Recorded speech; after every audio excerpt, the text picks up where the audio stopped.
오늘 수요 예배 말씀 예레미야 31장 23절부터 마지막 40절까지의 말씀 새 언약 백성이라는 제목으로 함께 공부하겠습니다. 예레미야 30장부터 33장까지는 위로의 책이라고 불려집니다. 이스라엘의 죄악에 대한 하나님의 징계와 심판은 멸망으로 끝나는 것이 아니라 용서하심 그리고 회복시키시는 것으로 이어집니다. 그들이 지금은 비록 바벨론에서 70년 동안 포로 생활을 한다고 할지라도 하나님은 죄를 범한 이스라엘을 영원히 버리지 아니하시고 불쌍히 여기시고 회복시키신다라는 말씀입니다. 31장 초반부에 출애굽 사건 그리고 광야에서 보호하시고 인도하신 그 은혜를 상기시키며 언약에 기초한 이 하나님의 영원한 사랑이 결국은 이스라엘을 회복으로 인도하실 것이다 라는 것을 말씀하였는데 어떻게 회복시키실 것인가 구체적으로 또 전하고 있죠. 하나님의 회복은 징계를 통과한 다음에 허락하시는 것이다 라는 것을 여러 가지로 표현했습니다. 이런 표현도 했었죠. 유다 백성들이 바벨론으로 끌려가게 되는 것이 마치 송아지가 멍에를 처음 쓰는 것과 같은 그런 고통. 하지만 이런 고통이 있을지라도 또 온갖 고난을 다 겪은 후에는 그들을 다시 돌아오게 하신다라는 말씀을 하셨습니다. 오늘 본문 말씀 역시 회복에 대한 이어지는 약속의 말씀들입니다.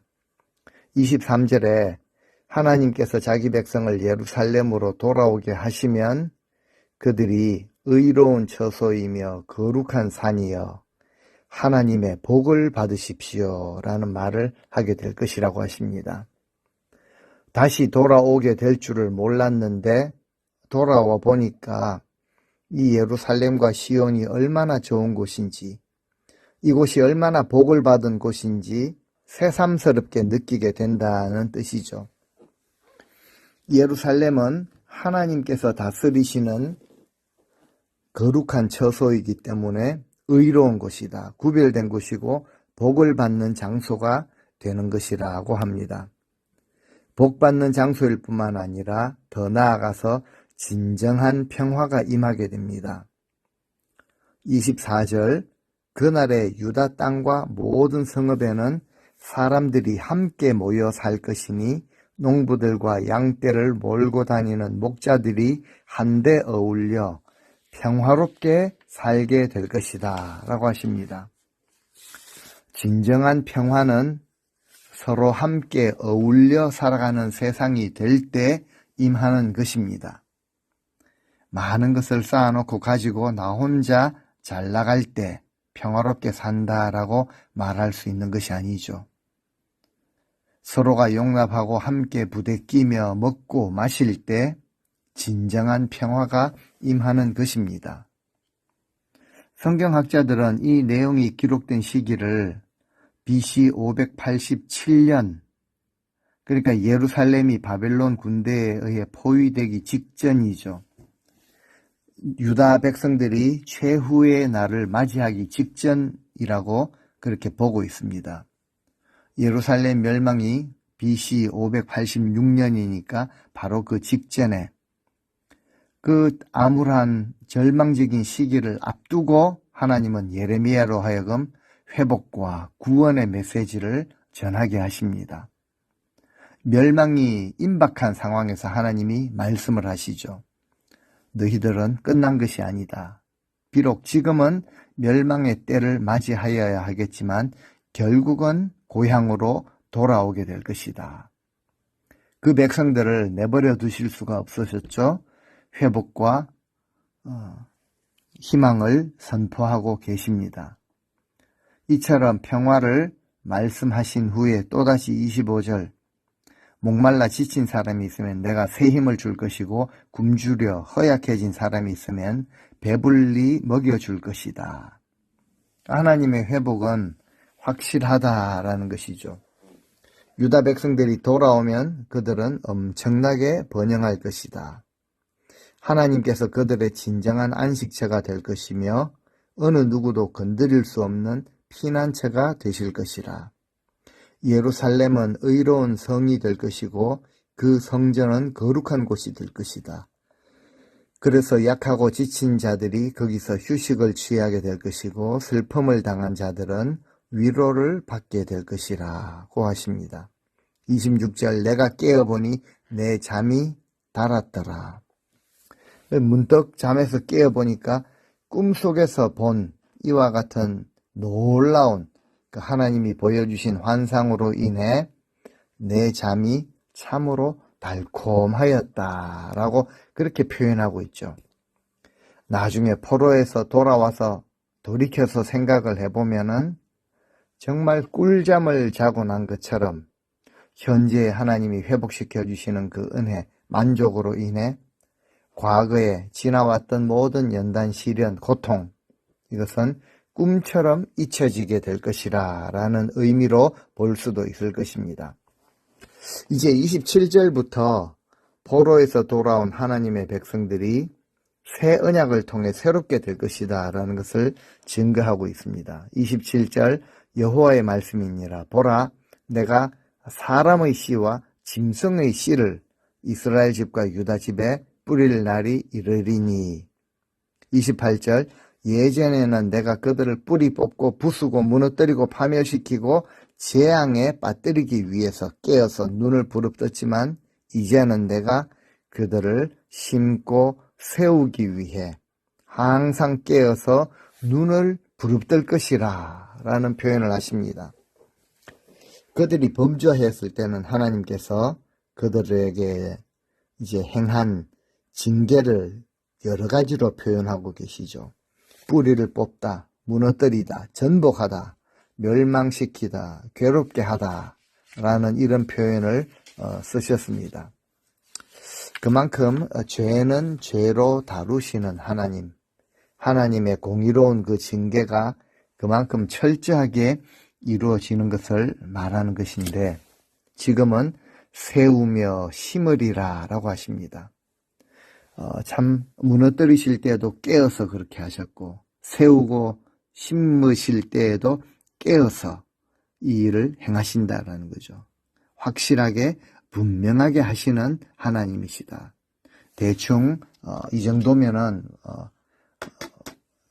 이런 기준이 아니라 하나님은 항상 주무시지도 아니하시고 졸지도 아니하시고 늘 깨어서 확실하게 분명하게 모든 것을 갚으시는 하나님이시다. 즉 우리를 살피시는 하나님이신 것을 분명하게 성경은 말하고 있습니다. 이제 포로에서 돌아온 사람들에게 사람의 씨와 짐승의 씨를 뿌리시겠다라고 하시죠. 무슨 뜻이겠습니까? 사람과 또 필요한 모든 가축들 모두를 생육하고 번성하게 하실 것이라는 말씀이죠. 징계와 또 징계 후의 회복을 완전하게 말씀하시며 보여주십니다. 택하신 백성을 절대 그냥 버려두지 아니하시는 그 사실을 그들에게 새겨주시기를 원하셨던 것이죠. 오늘날 우리도 마찬가지일 것입니다. 우리가 하나님의 징계를 받는다고 할지라도 낙심할 필요가 없습니다. 세상에 그 소망 없는 자들처럼 주저앉아 있어서는 안 된다라는 것이죠. 하나님은 우리가 마음을 하나님께 돌이키고 회개하고 돌아올 때 하나님이 우리에게 허락하시는 그 회복, 완전한 회복을 우리에게 주시는 분이시다라는 것을 믿으며 우리 주님을 향한 우리의 소망을 더 든든히 붙잡아야 할 것입니다. 29절에 그때가 되면 그들은 더 이상 조상들이 신포도를 먹었으므로 그 자식들의 이가 시리다 라는 속담을 말하지 않게 될 것이다. 이 말씀은요, 바벨론 포로 생활하던 자들이 지금 우리 자신들이 이렇게 상황에 처하게 된 것은 조상들의 죄 때문이다 라고 생각을 했는데, 하지만 포로에서 돌아온 후에는 이제 그 책임이 자신들의 책임이었다라는 것을 깨닫게 된다라는 거죠. 30절에 신포도를 먹는 자마다 그의 이가 시린 것 같이 누구나 자기의 죄악으로 말미암아 죽으리라. 예, 그때가 되면은 아버지가 죄를 지었다고 해서 아들이 대신 벌을 받는 그런 일이 없을 것이라. 그날에는 모든 사람이 자기 자신이 지은 죄에 대해서만 책임을 질 것이니 신포도를 먹은 사람만이 그 이가 시릴 것이라. 그 사람에게는 책임감이 있어야 하는데 죄에 대해서도 마찬가지입니다. 징계와 연단을 통해서 자신의 책임을 깨달아야 한다라는 것이죠. 이제 드디어 하나님은 바벨론에서의 포로 생활이 자신들의 죄로 인한 것임을 고백한 그 하나님의 백성들과 새로운 언약을 맺으시겠다라고 말씀하십니다. 오늘 본문에서 가장 중요한 구절인데요. 31절, 32절 함께 보시겠습니다. 보라, 그날이 이르면 내가 이스라엘 집 및 유다 집과 더불어 새 언약을 맺을 것이다. 이 언약은 내가 그들의 조상들의 손을 잡고 애굽 땅에서 인도하여 내던 날에 맺은 것과 같지 아니할 것은 내가 그들의 남편이 되었어도 그들이 내 언약을 깨뜨렸음이라. 여호와의 말씀이니라. 하나님은 그 백성들과 맺으시는 그 새 언약, 하나님께서 그 백성들과 맺으시는 이 새 언약은 그들의 조상들을 애굽에서 인도해 내시던 날에 세웠던 언약, 그것과는 다른 언약이라고 말씀을 하십니다. 출애굽 때 맺은 언약을 시내산 언약이라고 부릅니다. 모세를 부르시고 모세에게 참 율법을 주셨죠. 그 언약으로 이스라엘 자손들은 하나님의 백성이 되었습니다. 하지만 이스라엘 자손들은 하나님이 주신 그 언약의 말씀, 율법을 제대로 지키지 않았죠. 오히려 그 약속을 완전히 깨뜨려 버리고 말았습니다. 고대에 이제 계약을 할 때는 짐승을 잡습니다. 반으로 갈라놓고 그 사이를 그 계약한 사람들이 지나갔죠. 누구든지 이 계약을 어길 경우에는 이 짐승과 같이 된다라는 의미를 가지고 있습니다. 그런데 하나님께서는 그 언약을 깨뜨린 이스라엘과 다시 새 언약을 맺어주시죠. 그리고 하나님은 이 약속을 지키시기 위해서 아들 예수 그리스도까지 이 땅에 보내주셨습니다. 고대 계약의 계약자들이 행했던 것처럼 예수님께서 희생제물이 되어주셨고 그 몸을 찢으심으로 하나님이 우리와 맺으신 언약을 하나님이 지키신다라는 것을 우리에게 확증해 주셨죠. 그래서 로마서에는 하나님의 사랑을 확증하셨다라고 말씀하고 있는데 그 말이 사실이었습니다. 이 언약의 혜택을 받아 누리는 영적 이스라엘이 바로 오늘 우리들이죠. 33절입니다. 그러나 그날들 후에 내가 이제 이스라엘 집과 새롭게 맺을 언약은 이러하다. 곧 이제는 내가 나의 율법을 그들의 가슴 속에 넣어두고 그들의 마음판에 새길 것이니 그리하여 나는 영영 그들의 하나님이 될 것이고 그들도 영영 내 백성이 될 것이다. 예, 내가 나의 법을 그들의 속에 두며 하나님께서 하나님의 법을 우리 마음속에 두시면 어떻게 됩니까? 내적인 성품의 변화가 일어납니다. 하나님의 법이 우리 마음에 있는데 어떻게 성품이 변하지 않겠습니까? 성령의 역사로 말미암아 성도들의 삶에 전인격적인 변화가 일어나게 될 것을 암시합니다. 예, 어느 정도 변화가 되는가? 34절에 보니까 그때에는 서로 간에 다른 사람을 말씀으로 훈계할 필요가 없을 것이다. 누구도 자기 이웃이나 자기 형제에게 이렇게 말할 필요가 없다라는 거죠. 너 정말 여호와를 알아, 하나님을 알아야 된다, 말씀을 알아야 된다라고 말하지 않게 될 것이라. 그 이유는요, 가장 작은 자로부터 가장 큰 사람에 이르기까지 모두가 나 주 여호와를 밝히 알게 될 것이기 때문이다. 분명 그때에 나는 그들의 죄를 다 용서할 것이고 더 이상 그들의 죄를 기억하지 않을 것이다 라고 말씀합니다. 이 말의 뜻은 성도들은 믿음의 지도자로부터 전혀 어떤 도움을 받지 않아도 된다라는 뜻이 아닙니다. 작은 자로부터 큰 자에 이르기까지 모두가 온전히 주님을 알게 될 것이기 때문이라. 머리의 지식으로 알고 있는 것이 아니고 마음으로 알게 된다는 거죠. 우리 마음에 새겨두신 하나님의 그 율법, 그 언약으로 말미암아 하나님이 어떤 분이신지를 마음으로 알게 되고 경험으로 알게 될 것이라. 그때 하나님께서 우리의 죄를 완전하게 용서하시고 다시는 그 죄를 기억하지도 않겠다라는 약속을 하십니다.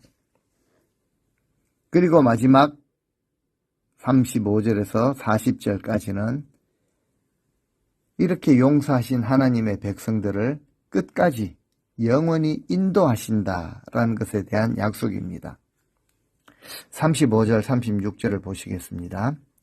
낮에는 해를 주셔서 밝게 빛나게 하시고 밤에는 달과 별을 주셔서 어두움을 밝히시는 분, 바다를 쥐고 흔들어서 파도가 철썩거리도록 소리치게 하시는 분, 그 이름은 전능하신 만군의 주시다.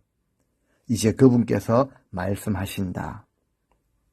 이 법도가 내 앞에서 패할진대 이스라엘 자손도 내 앞에서 끊어져 영원히 나라가 되지 못하리라. 여호와의 말씀이니라. 무슨 뜻입니까?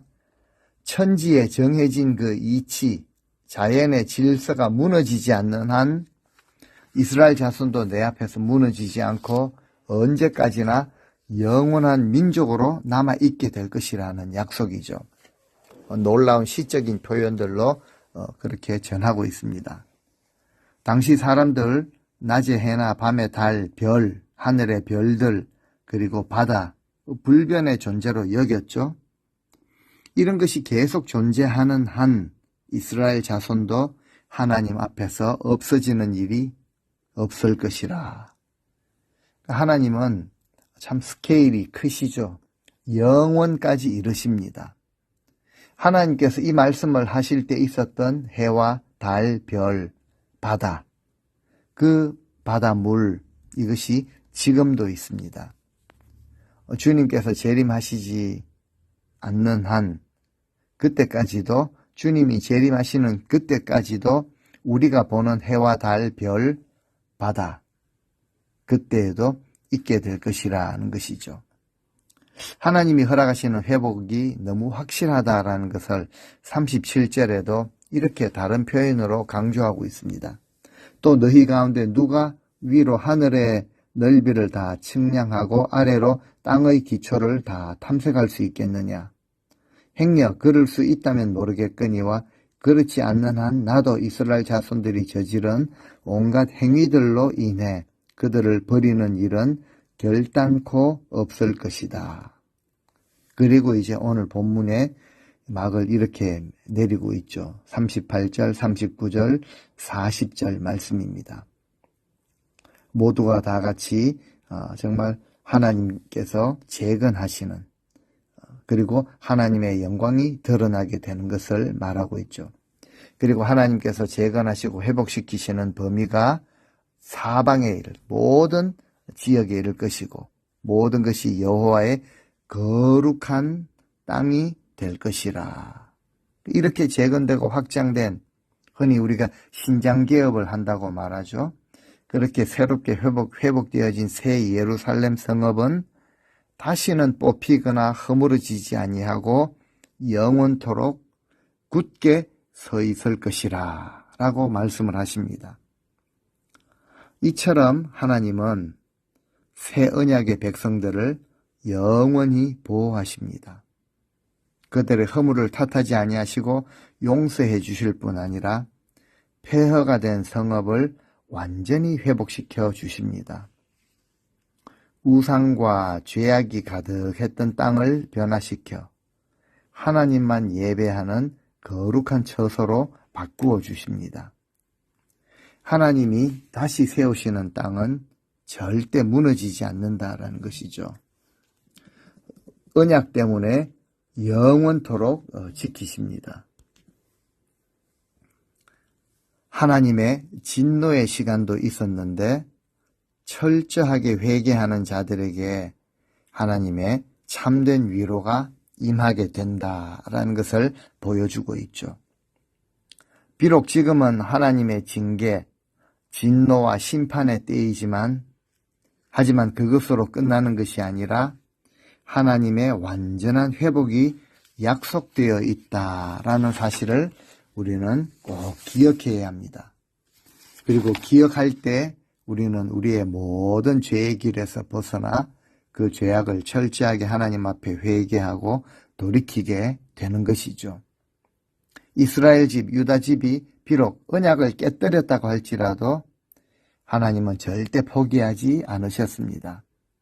회개하고 돌이킬 때 그들이 어떠하든지 간에 신실한 사랑과 은혜로 그들을 구원하시고 끝까지 영원토록 지켜주십니다.